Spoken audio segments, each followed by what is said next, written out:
السلام عليكم، عاملين ايه؟ اخباركم؟ كل سنة وانتم طيبين بحلول عيد الفطر المبارك.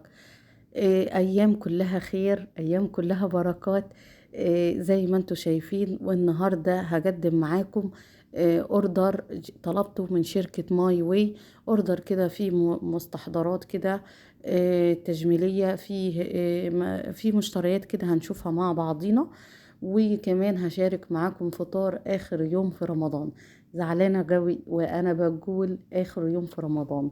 فعلا رمضان هيوحشنا، الايام اللي كلها خير. يعني الشهر مشى معانا بسرعة، يعني حسيته ان هو كده في منت كده طار الشهر. يلا، هي الايام الحلوة بتمشي بسرعة. وكمان هعمل معاكم طريقة لعمل لسان العصفور. طريقة مميزة، طريقة لو انت عندك طفل مثلا، يعني الأطفال الصغيرة اللي تبدأ من سن سنة وما فوق. طريقة ممتازة جدا ليهم ومغذي. يلا نشوف الأوردر مع بعضنا. الأوردر بتاعنا طلبت منه شامبو، نوع الشامبو اللي أنا طالباه باللبن والعسل.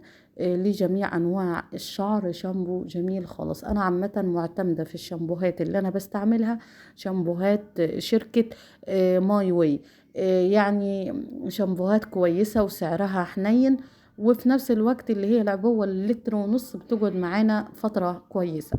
وبعد كده اشتريت برضو شاور من زمول العيد امال. اشتريت شاور بنفسج ريحة كويسة خالص، 2 لتر. طبعا الفاتورة انا مش هقول لكم اسعار، لان الفاتورة بتختلف من شهر لشهر، بس بتختلف في يعني جنيهات بسيطة.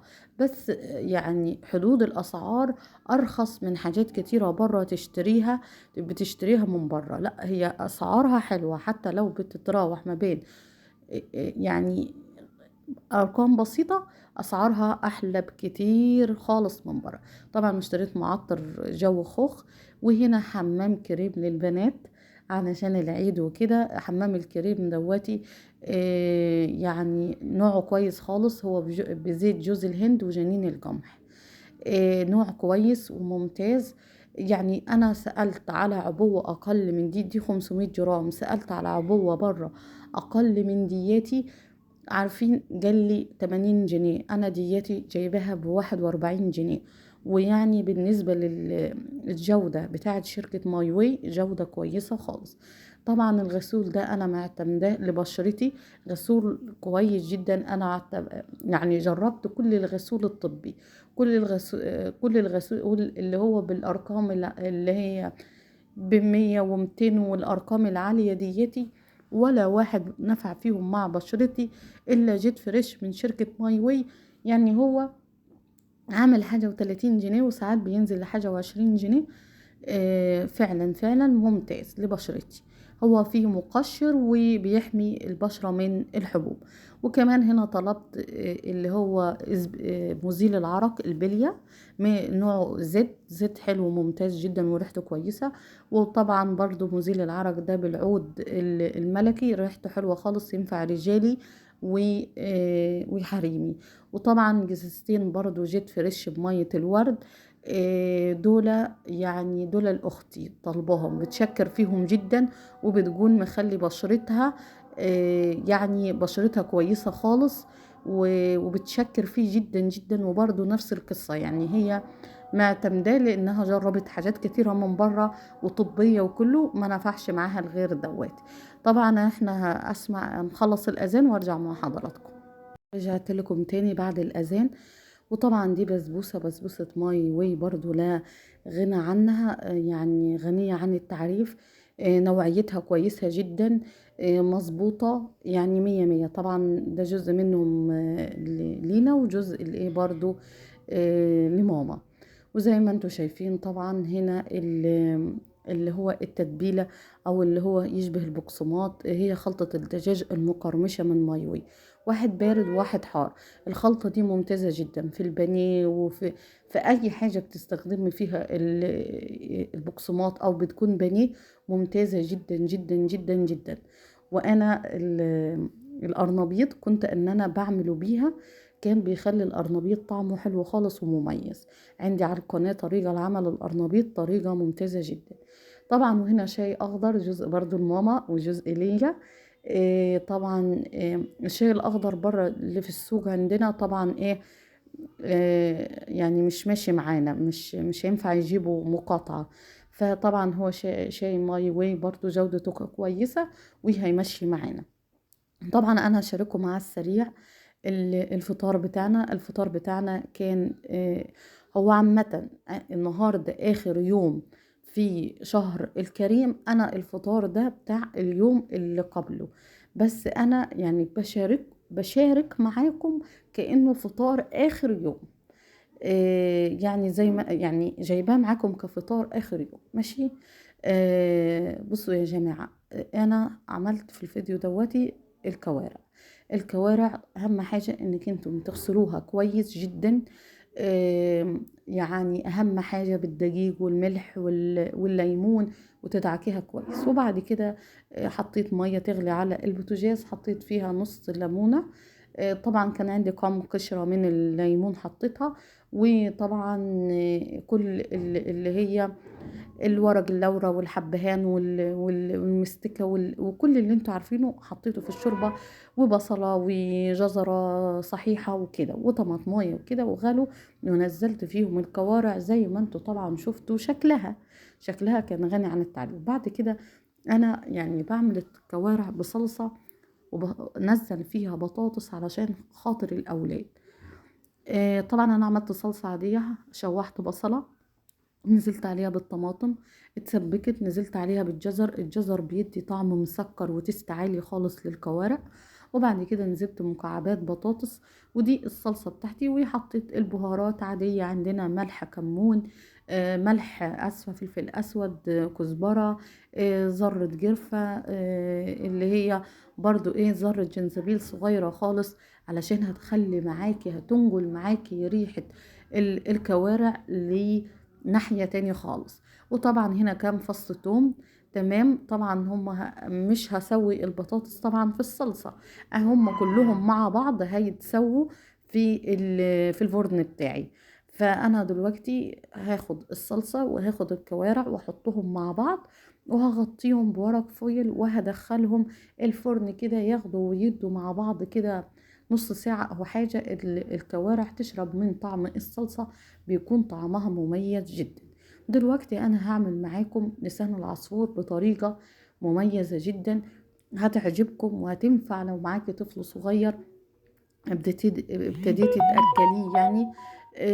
لو انك انتي مثلا معاكي طفل سن سنة، اطفال كده محتارة انك انتي توكليهم ايه وكده، لسان العصفور ده ممتاز جدا. طبعا شوحت لسان العصفور واديته اللون الجميل الحلو ده. اهم حاجة في لسان العصفور انك تديه لون حلو، لان لما بتنزل عليه الشوربة لونه تماما بيجل خالص. فانتي لو عاملاه فاتح فهتلاقي ان لسان العصفور بيجي ابيض معاكي. طبعا هنا نزلت ببصلة مبشورة او مقطعاها قطع صغيرة، وجزرة مبشورة، وبصلاية كده اسفة بطاطساية كده كبيرة حلوة مقطعة مكعبات، واديهم تجلبتين وتشويحتين مع بعض. مش عارفة اوصف لكم الريحة كانت في الوقت ده ايه، كانت ريحة ممتازة. ومعلقة صغيرة او نص معلقة من الصلصة عشان تدي الشوربة معايا لون كويس، زي يعني هي لي اللون. طبعا هنا زي ما انتم شايفين سيبكم من البوتاجاز خالص، لاني البوتاجاز كنت بعمل صلصة وجعت عليه. يعني هننضفه ونلمعه دلوقتي. والخلطة اللي انا بعملها يعني اللي انا عاملاها لغسيل البوتاجاز والحلل بتاعتي، تابعوها في القناة. خلطة ممتازة جدا جدا والله، اقوى من باور واقوى من ستريس. خلطة فعلا فعلا حلوة خالص. طبعا هنزل بالشوربه بتاعتي. انا طبعا نزلت هنا بشوربه الكوارع. انتوا طبعا اي شوربه عندك، شوربه فراخ بلدي، شوربه لحمه، اي نوع شوربه انت بتحبيها انزلي بيها. وطبعا دي الكوارع بتاعتي رشه كده على الوش، رشه جوز الطيب، يعني ايه حاجه بسيطه جدا تديها ريحه عطريه في الفرن. وطبعا هنا اعملهم شويه ملوخيه. كان عندي انا ملوخيه خضرة، اسفة ملوخية مجمدة في الفريزر. طبعا الملوخية الخضرة طلعت وملت الدنيا وكده، بس انا ايه يعني هي كانت عندي في الفريزر، ما استغلها.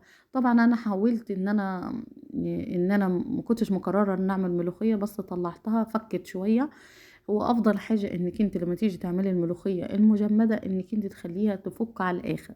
طبعا انا هي فكت معايا شويه، هجلبها في الشوربه بتاعتي زي ما انتوا شايفين. بصوا انا هوطي لحد ما هي تتفك شويه، وهوريكم شكلها بعد ما اتفكت وانها مظبوطه وبسم الله ما شاء الله عليها. وطبعا شايفين اي حاجة غير مستحبة مع الغليان مع كده طلعت، شايفين منظرها. وطبعا هعملها الطشة بتاعتها بالثوم وكده. وهنا بوريكم لسان العصفور بتاعي زي ما انتوا شايفين المنظر بسم الله ما شاء الله. يعني المنظر فظيع، يعني اولادك هيحبوه، اولادك فعلا فعلا هيحبوه. ودي شاركت معاكم سفرتنا الحلوة الجميلة. ودلوقتي احنا طبعا اكملنا يعني خلاص رمضان، فلازما ايه ناكل لنا كده شوية قطايف. يعني مش عارفة اخر رمضان حتى لو عملنا نوع من العيد وكده لازما ياكلوا كنافة قطايف اي حاجة. يعني علشان تذكرنا بالايام الحلوة. طبعا ده الشربات بتاعي. كان الشربات بتاعي حوالي عن كوباية من السكر وكوباية من المية. يعني عصرة نص ليمونة كده، ونزلت بالقشر طبعا انا غسلاه. هنا طبعا بنتي كانت حشت القطايف. احنا بنحشيها عجوة، بنحشيها مكسرات، بنحشيها شوكولاتة مع جوز هند بيكون طعمها مميز جدا. وهنا هي هتجليها. طبعا هتجليها، هي بتجليها بزيت علشان تكون ايه كده في نفس الوقت طرية وفيها قرمشة. طبعا هتخلص الكمية كلها وهتسقيها بالشربات زي ما انتوا شايفين حضراتكم.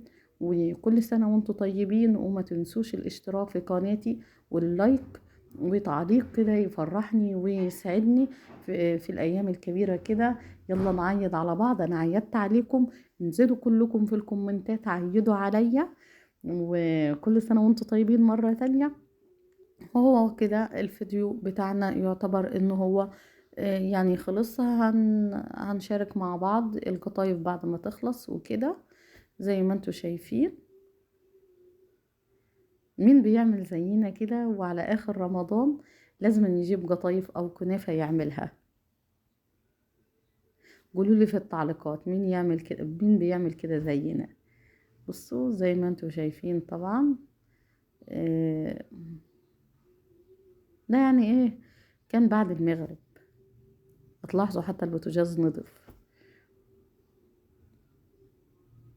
يعني هو نضف ايه كده لسه بقى هننظمه وهنحش اي حاجة في العيون وكده زي ما انتوا شايفين. طبعا بسم الله ما شاء الله عليها.